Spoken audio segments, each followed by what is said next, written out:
بندگان خدا کے درمیان محبوبیت اسی وقت مل سکتی ہے جب لوگوں کی جمع پونجی کی طرف حرص و ہوس کی نگاہ نہ ڈالے. لوگوں کے پاس دولت ہے، سرمایہ جو کچھ بھی ہے، حرص کی نظر نہ ڈالے ان کے اوپر.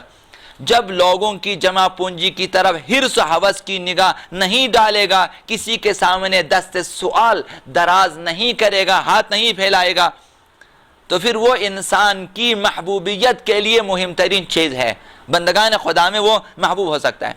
منتظران آقا امام زمان عجل اللہ تعالی فرجہ الشریف صرف ایک آزاد انسان ہو سکتا ہے. منتظر امام زمان کون ہو سکتا ہے؟ وہی جو بندے خدا ہو، نہ کسی غیر کا بندہ. جو طواغیت و شیاطین کا بندہ ہو کبھی منتظر امام زمان نہیں ہو سکتا. سیر و سلوک میں بھی وہ مہدوی نہیں بن سکتا ہے. جو سوائے خدا کے کسی کا بندہ نہ ہو وہی منتظر واقعی امام زمان ہے. نہ اپنی خواہشات کا غلام ہو اور نہ کسی شیطان و طاغوت کا غلام ہو. جس کا عقیدہ، جس کا دین آزاد نہ ہو، جس کی بندگی آزاد نہ ہو، وہ کیسے ظہور کا منتظر رہ سکتا ہے؟ وہ کیسے ظہور آقا امام زمان کا انتظار کر سکتا ہے جبکہ وہ خود سراپا غلام ہے؟ انسان آزادہ ہی ظہور کو سمجھ. ظہور اصل میں کیا ہے؟ ظہور یعنی آزادی ہے. ظہور کا دوسرا نام آزادی ہے. ظہور کا مکمل معنی کیا جائے آزادی کے سوا اور کچھ نہیں ہے. یہ خداوند متعال ظہور کے ذریعے چاہتا ہے کہ صرف خدا کا بندہ بنے اور تمام بندگی سے آزاد ہو جائے، ہر قسم کی غلامی سے آزاد ہو جائے. خداوند یہ چاہتا ہے. لہٰذا انسان آزادہ ہی ظہور کو سمجھ سکتا ہے. ایک، ظہور کو ایجاد کر سکتا ہے. دو، اور ظہور بپا کر سکتا ہے. انسان آزادہ، امام زمان آزاد ہیں تو ظہور کر سکتا ہے. اصحاب و یاران امام زمان جو 313 کی تعداد میں ہے، 10,000 کی تعداد میں ہے یا اس سے زیادہ کی تعداد میں جتنے لشکر ہیں، سب آزادہ ہیں. اس لیے تو امام زمان کے ساتھ ظہور فرمائیں گے، ظہور کریں گے، قیام کریں، چونکہ آزاد ہیں. صرف بندے خدا ہیں وہ، لہذا محبوب خدا ہیں. صرف خدا کی بندگی کرتے ہیں، لہذا محبوب امام زمان بھی ہیں سب.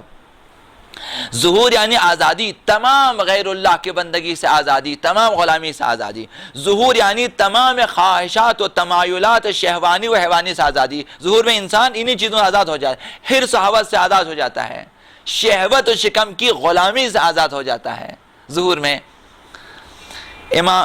امام ظہور فرمائیں گے تاکہ ہر قسم کی غلامی سے بشریت کو نجات دے، آزاد کر دے. فکری، عقیدتی، عملی، سلوکی، اخلاقی، سیاسی، اقتصادی، ہر قسم کی غلامی سے جو ہے جامعہ بشری کو، انسانی معاشرے کو امام زمان آئیں گے آزاد فرمائیں گے. امام ظہور فرمائیں گے تاکہ مومن و صالح افراد کو زمین کے وارث قرار دیں، یعنی آزاد انسانوں کو، آزاد بندگان خدا کو، وہ جو صرف خدا کے بندے ہیں اور باقی کسی کی غلامی میں نہیں ہے. خداوند چاہتا ہے اور امام زمان چاہتا ہے ظہور فرما کر انہیں زمین کے وارث قرار دیں. تو ظہور میں مکمل آزادی ہے. وعد اللہ الذین آمنوا منکم وعملوا الصالحات لیستخلفنہم فی الارض. یہ خدا کا وعدہ ہے، تم میں جو با ایمان ہے اور اعمال صالح انجام دیتے ہیں انہیں ہم زمین کے خلیفہ قرار دیں گے، زمین کے پیشوا قرار دیں گے. تو مؤمن اور صالح کو خداوند جو آزاد ہیں اور دین پسندیدہ الہی کو خداوند مضبوط اور مستحکم کر دے گا.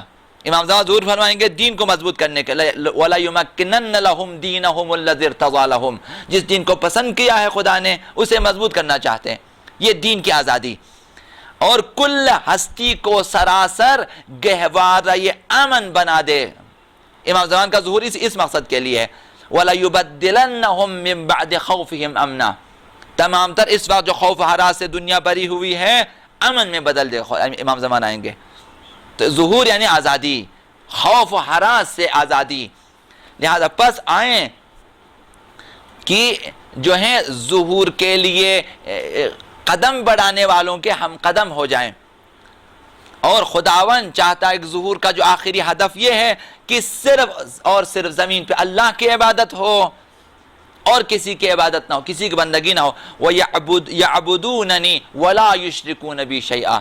اس آیت کے آیت کا آخری جملہ یہ ہے تاکہ صرف خدا کی بندگی ہو اور کسی کو بھی خدا کا شریک قرار نہیں. مکمل آزادی، کفر و شرک سے بھی آزادی، ظہور یعنی آزادی، ظہور مساوی آزادی کے، وہ جو حقیقی آزادی ہے، وہ جو واقعی آزادی ہے۔ تو لہٰذا آئیں آزاد مرد بنیں اس ماہ مبارک رمضان میں، روزہ رکھیں آزادی کے لیے، شیطان سے آزاد، گناہوں سے آزاد، ہر قسم کی غلامی سے آزاد، کجروی سے آزاد، جہالت سے آزاد، ہر قسم کی آزادی کے لیے روزہ رکھیں، اور روزہ اور نماز کے ذریعے جو اس ماہ میں بہت مہم ترین چیزیں ہیں، روزہ اور نماز کے ذریعے خداوند متعال سے مدد حاصل کریں تاکہ ہم آزاد بنیں، آزاد مرد بن جائیں، اور جب آزاد مرد بن جائیں گے ہم اس قابل ہو جائیں گے کہ حضرت امام زمانہ عجل اللہ تعالی فرجہ الشریف کے ساتھیوں میں شامل ہو جائیں، منتظران ظہور کی صف میں شامل ہو جائیں، آزاد مرد بنیں تاکہ ہم ظہور کے لیے زمینہ سازی کر سکیں۔ وہ جو ہزاروں چیزوں کے غلام ہیں، وہ جو ہزاروں بندوں کے غلام، وہ جو غلاموں کے غلام ہیں، وہ آزاد مردوں کی غلامی نہیں کر سکتا ہے۔ وہ آنے والا آزاد مرد ہیں، وہ صرف بندے خدا ہے۔ تو اگر چاہتے ہیں کہ ان کے ساتھ جئیں، ان کے ساتھ مریں، تو ہمیں بھی آزاد ہونا چاہیے، کم از کم اپنی خواہشات سے آزاد ہو جائیں، کم از کم ہم اپنی خواہشات کے مطابق عمل نہ کریں، ہم اپنے اعمال میں، اپنے کردار میں خدا کو محور قرار دیں، تاکہ ایک طرف ہم اپنی معنویت میں ترقی کریں، دوسری طرف ہم آزاد بنیں۔ ایک آزاد مرد اگر نماز ادا کرے اس کی نماز کچھ اور ہے، ایک غلام اگر آزاد جو ہے، ایک غلام اگر نماز ادا کرتا ہے اس کی نماز کی خاص حیثیت نہیں ہوتی ہے، کیونکہ غلامی میں ہے وہ، اس کے اوپر کوئی بندہ سرپرست ہے، اس کے اوپر کوئی کافر سرپرست ہے، کوئی مشرک سرپرست ہے، وہ آزاد نہیں ہے۔ ایک انسان کو چاہیے کہ ہر قسم کی غلامی سے آزادی کے لیے لڑیں، جہاد کریں، لہذا اپنے نفس کے ساتھ بھی جہاد کریں۔ ماہ مبارک رمضان میں خداوند متعال ہم سب کو اس ماہ مبارک رمضان میں اپنے نفس کے ساتھ، اپنی خواہشات کے ساتھ اور دنیا کے شیاطین و طواغیت کے ساتھ جہاد کر کے خود کو، اپنے نفس کو، اپنی فکر کو، اپنے عمل کو، اپنے خیالات کو اور اپنے اخلاق کو آزاد کرنے کی توفیق عنایت فرمائے، تاکہ اس آزادی کے نتیجے میں جب ہم آزاد مرد بنیں گے تو اس کے نتیجے میں خداوند متعال ہمیں توفیق عنایت فرمائے کہ ہم ظہور آقا امام زمان علیہ السلام کے لیے زمینہ سازی کر سکیں۔